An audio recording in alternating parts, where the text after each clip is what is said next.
تو میں بات کر رہا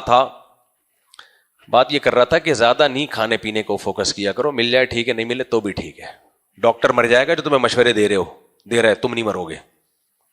جو ڈاکٹر مشورے دینا ایکچولی ہر 2 گھنٹے کے بعد کچھ نہ کچھ کھانا چاہیے وغیرہ وغیرہ، جو اسٹائل ہوتا ہے ڈاکٹروں کا، ایکچولی ابے بھائی 2 گھنٹے کے بعد کھانا چاہیے. کیا باتیں کر رہے ہو یار تم. کوئی جم وم جا رہا ہو تو ایک الگ بات ہے، ایکسٹرا کوئی ایکسرسائز کر رہا ہو تو میں اس کی بات نہیں کر رہا. نارمل آدمی کے لیے ہمارے نبی صلی اللہ علیہ وسلم کی سیرت میں بہترین نمونہ ہے. ہمارے لیے کھانا پینا اتنا ضروری ہوتا تو اسلامی عبادتوں میں کھانے کا حکم ہوتا، روزے نہ ہوتے. کوئی ایک اسلام کا حکم بتا دو جس میں اسلام نے کھانے کو عبادت قرار دیا. کھانا صرف چند موقع پہ ہے. ایک بقرعید کے دن وہاں گوشت کھاؤ، ایک عقیقے میں خوشی کا موقع ہے وہاں بھی کیا ہے؟ گوشت. ولیمے میں وہ بھی سنت ہے، بارات اسلام میں نہیں ہے، ولیمہ سنت ہے. ولیمے میں بھی کیا ہے؟ اولم ولو بشاتن، ایک بکری کاٹ لو. کیا خیال ہے؟ یہ 3 کھانے ہیں، اس کے علاوہ ہمیں اسلام میں کوئی چوتھا کھانا نہیں ملتا. ایک عید الفطر میں اس دن میٹھا ہے، اور وہ بھی کھجور، نیچرل میٹھا. شیروں کے ڈونگے نہیں، کھا لیں شیر کے ڈونگے بھی، وہ کوئی مسئلہ نہیں ہے. ایک عید الفطر میں، یعنی اسلام میں 4 کھانے ہوئے، 3 میں گوشت ہے، ایک میں کیا ہے؟ میٹھا، اور وہ بھی کھجور. وہ بھی 2 سے 3 کھجوریں صبح نبی صلی اللہ علیہ وسلم عید الفطر کے دن 2-3 کھجوریں کھا کے جایا کرتے تھے کہ چلو آج عید کا دن ہے بس. اور آج مذہبی لوگوں کے، اللہ معاف فرمائے، بس میں زیادہ ڈیپ میں نہیں جاتا، مذہب کا نام ہی کھانا بن چکا ہے. حضرت جی کھا کھا کے ایک دن دھماکے سے پھٹ کے ہلاک ہو گئے، اتنا کھاتے ہیں حضرت جی. اچھا، یہ جو جتنی 4 خوراکیں میں نے بتائی ہیں جو نبی نے خوشی کے موقع پہ کھانے کھلانے کا حکم دیا، ایک ہو گئی کھجور، ہو گئی، ایک کیا ہو گیا بھائی؟ 3 موقع ایسے ہیں جن میں گوشت. ان میں کوئی بھی چیز آپ کو موٹا نہیں کرتی. گوشت سے آدمی موٹا نہیں ہوتا. کھجور بہت پھوڑ پھاڑ دے گا تو موٹا ہو جائے گا، کیا خیال ہے؟ لیکن کیلوریز بھی تو چاہیے نا، وہ بھی. بس سے پتا چلا کہ 3 حصے وہ خوراک کھلائی جا رہی ہے جس میں کارب نہیں ہے. یعنی 4 خوشیاں ہیں نا، ابھی دوبارہ سے بڑا ٹائٹ موضوع ہے یہ. 4 خوشیاں ہیں جس کو اسلام خوشی مانتا ہے، باقی تو ہماری اپنی ہے. وہ نمبر 1، آپ کی جب شادی ہوئی ہو، اسلام کہے گا ویل ڈن، بہت اچھا کام ہو گیا. پڑوسی تو پریشان ہو رہے ہیں، دوسری شادی ہو، تیسری ہو، چوتھی ہو، کوئی بات نہیں، ولیمہ کرو. ہر نکاح پہ نبی صلی اللہ علیہ وسلم نے ولیمہ کیا ہے، چاہے جمشید خوش ہو یا جمشید ناراض ہو. جمشید فرض کرو آپ کا سالہ ہے. دوسرا کھانا ہے اسلام میں بقرعید کے موقع پہ. یہ بھی عید کا دن ہے نا، خوشی کا دن ہے، کیا خیال ہے بھائی؟ تیسرا کھانا ہے اسلام میں عقیقے کے موقع پہ. بچہ پیدا ہوا تو فیملی پلاننگ والے تو کہیں گے لو، پہلے ہی وسائل کم ہے، غربت، مہنگائی، یہ کیا تماشا لگایا ہوا ہے، اوپر سے بکرے کاٹے جا رہے ہیں خوشی میں. تمہیں تو شرمندہ ہونا چاہیے. تو 2 بچوں کے بعد اگر تیسرا بچہ پیدا ہو تو اسلام میں عقیقہ ہے یا نہیں ہے؟ مجھے یہ بتاؤ. اگر 2 بچے ہی اچھے ہوتے تو اسلام کہتا ہے 2 ہو گئے نا، تیسرا تو اب خود ذمہ دار ہو بھائی، ہم ذمہ دار نہیں ہیں. کیا خیال ہے؟ اسلام کہتا ہے یہ تیسرا مہنگائی میں اضافے کا ذریعہ بنے گا. 2 اس لیے کہتے ہیں کہ نسل تو رہنا، ایسا نہ ہو نسل ہی بڑھ جائے مہنگائی کے چکر میں انسانوں کی. اور بڑھنا شروع ہو گئی ہے جاپان میں. جاپان اب بن جائے گا جاپان خان. آپ دیکھو نام بھی تبدیل ہوگا جاپان کا.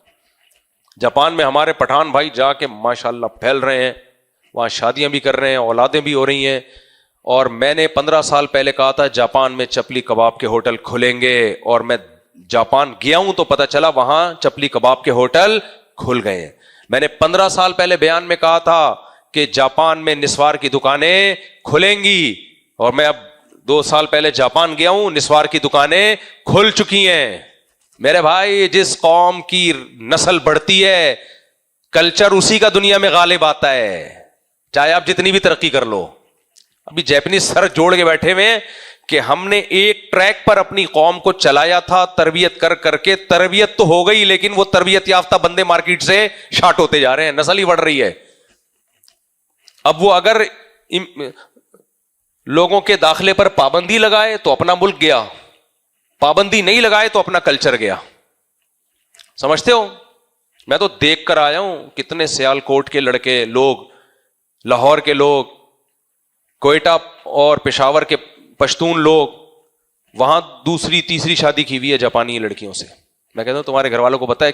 کسی نے کہا کہ پتا ہے، کسی نے کہا کہ نہیں پتا.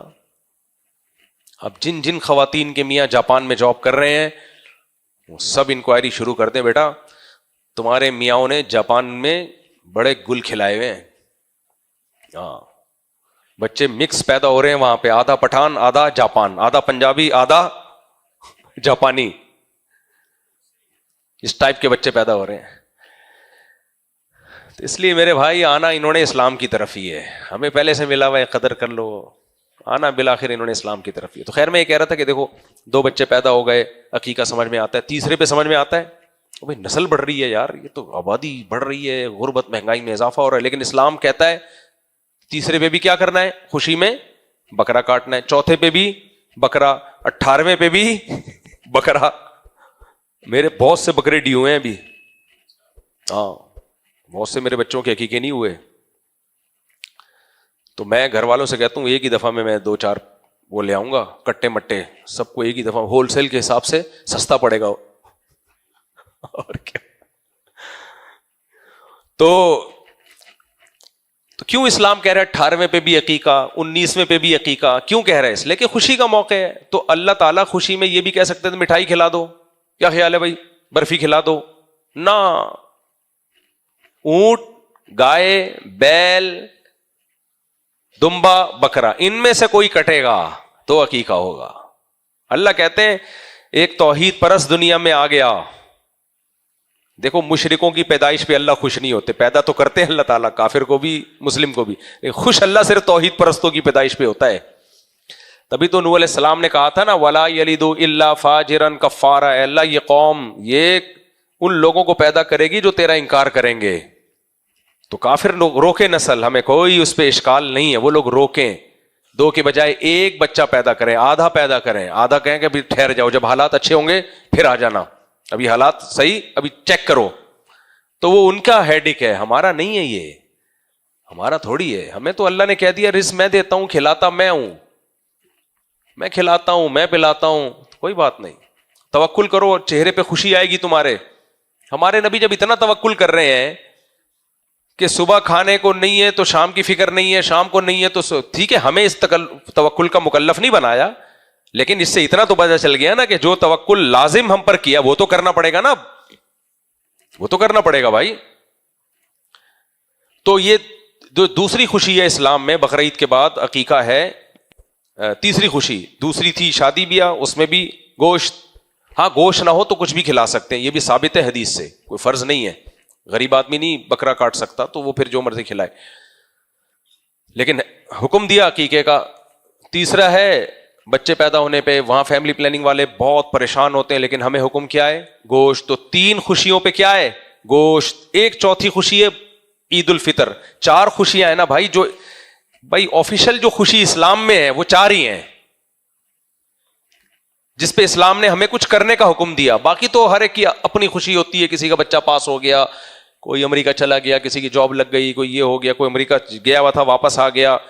یہ تو ہماری اپنی خوشیاں، اس میں بھی کر سکتے ہیں آپ، لیکن یہ مذہبی خوشی نہیں کہلائے گی. یعنی مذہبی خوشی کا مطلب یہ کہ مذہب نے اس میں ہمیں کچھ کرنے کا حکم نہیں دیا. سمجھ رہے ہو کہ نہیں سمجھ رہے؟ تو مذہب جن خوشیوں کو رجسٹرڈ خوشیاں ہیں مذہب میں، جو رجسٹرڈ خوشیاں ہیں اور ان پہ مذہب نے کچھ احکام بھی ہمیں دیے ہیں، وہ یہ 4 ہی ہیں. تو ان 4 خوشیوں پہ 3 میں گوشت ہے اور 1 میں کھجور ہے. تو اس سے پتہ چلتا ہے اسلام کی جو خوراکیں ہیں ان میں گوشت کا پلڑا باقی چیزوں پہ 3 گنا زیادہ ہے. تو میرا خیال یہ کہ اپنی خوراک میں نا 75% پروٹین رکھو، 25% میٹھا رکھو. ہمارے ہاں کیا چل رہا ہے مارکیٹ میں؟ 99.99% میٹھا ہے، اور کبھی ہفتے میں 1 آدھ دن جا کے موقع ملا تو